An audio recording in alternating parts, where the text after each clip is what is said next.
皆さんが冷蔵庫を開けると、卵専用のケースがついていることに気づきますよね。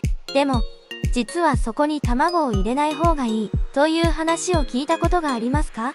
その理由は温度変化にあります。冷蔵庫の扉部分に設置されていることが多い卵ケースは、扉の開け閉めによって周囲の温度が頻繁に変化しやすいです。この温度変化が卵の鮮度を損ねる原因になることがあるのです。卵を長持ちさせたい場合は、冷蔵庫の内部、奥側の温度が一定な場所に保管するのがおすすめです。卵本来の新鮮さを保つために、ケースの存在を見直してみましょう。